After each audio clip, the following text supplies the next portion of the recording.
దేవుని బిడ్డలారా, యేసయ్య నామంలో హృదయ అంతరంగం నుంచి మీకు శుభవందనాలండి.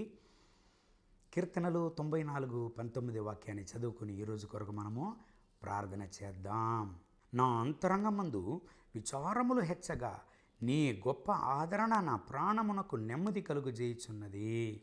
దేవుని బిడ్డలారా, హృదయమందు విచారము అనేది ఈ రోజుల్లో అందరికీ పెరిగిపోతున్నది.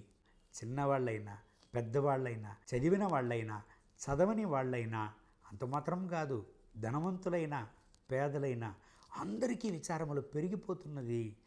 ఆదరణ అనేది మానవ జాతికి చాలా అరుదుగా ఉంటున్నది. అందుకే మానవ జాతి ఏమేమో కనిపెట్టుతుంది, ఎక్కడికెక్కడికో వెళుతుంది. ఎలాగ నేను ఆదరణ పొందుకోవాలి, ఎలాగ నేను సమాధానంగా ఉండాలని. దేవుని బిడ్డలారా, 17వ వాక్యము దీనికి సమాధానం చెప్తున్నది. చూడండి, ఆ వాక్యాన్ని చదువుదామా? యెహోవా నాకు సహాయము చేసి ఉండని ఎడల నా ప్రాణము శీఘ్రముగా మౌనమందు నివసించియుండును. దేవుని బిడ్డలారా, యెహోవా సహాయము చేయని ఎడల నా యొక్క ప్రాణము, నా యొక్క జీవితము, నా యొక్క ఆత్మ మౌనములో ఉండిపోయి ఉండును అని కీర్తనకారుడు అంటున్నాడు. దేవుని బిడ్డలారా, అంటే ఏమండి? నా యొక్క జీవితము హంతానికి వెళ్ళిపోయి ఉండును అని ఆయన అంటున్నాడు. దేవుని బిడ్డలారా, దేవుని యొక్క సహాయం అనేది మన జీవితంలో ఉండాలి. ఇంకా తమిళ్ బైబిల్లో చదివినట్లయితే యెహోవా నాకు తోడుగా ఉండకపోతే అని ఉంది. యెహోషువ ఒంటరితనములో బాధపడుతుండగా దేవుడు యెహోషువతో మాట్లాడాడు. ఏమని అండి? మోషేకు తోడుగా నేను ఉండినలాగున నీకును తోడై ఉండేదను అని యెహోషువతో ఆయన మాట్లాడాడు. దేవుని బిడ్డలారా, మన జీవితంలో దేవుడు మనకు తోడుగా ఉండాలి.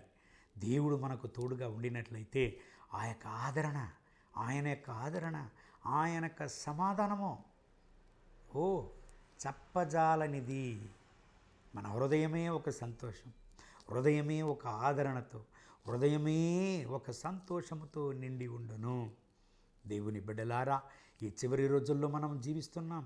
దేనిని నమ్మకండి, ఏది శాశ్వతము కాదు. దేవుడు మాత్రమే మన జీవితంలో శాశ్వతము. మీ జీవితంలో ఈ ఉదయకాల సమయంలో ఏ పరిస్థితిలో మీరు ఉంటున్నారు? హృదయంలో సమాధానం లేదా? నెమ్మది లేదా? ఆదరణ లేదా? దేవుని యొక్క ఆదరణ లోకానుచారమైనటువంటి విచారముల నుంచి విడుదల చేసి ఆయన యొక్క సమాధానముతో మనల్ని ఏకీభవింప చేస్తుంది.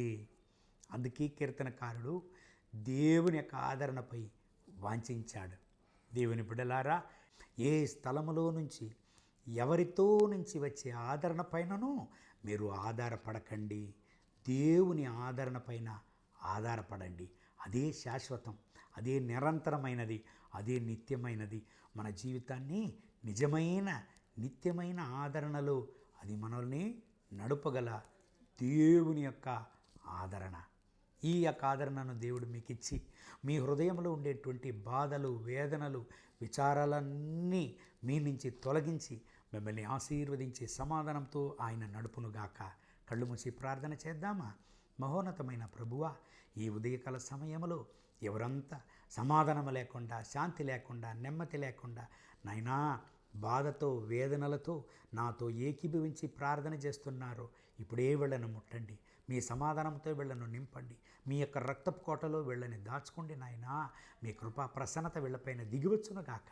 మీ యొక్క ఆదరణ, మీ యొక్క సమాధానంతో ఈ బిడ్డల్ని కూడా నింపండి నాయనా. వీళ్లను బాధించే, వీళ్లను సమాధానం లేకుండా చేసేటువంటి ప్రతి ఒక్క పోరాటములను వీళ్ళ నుంచి తొలగించండి. మీ రక్తపు కోట్లు వీళ్ళను దాచుకోండి. వీళ్ళు బాగుండాలి, వీళ్ళు ఆశీర్వాదంగా ఉండాలి, వీళ్ళు సమాధానంగా ఉండాలి. మీ యొక్క కృప, కనికరం, ప్రసన్నత అపరిమితంగా వీళ్ళను నింపునుగాక. మహిమ, ఘనత, స్తుతి మీకే. యేసయ్య నామములో వేడుకుంటున్నాం మా ప్రియ పరలోకపు తండ్రి. ఆమేన్, ఆమేన్.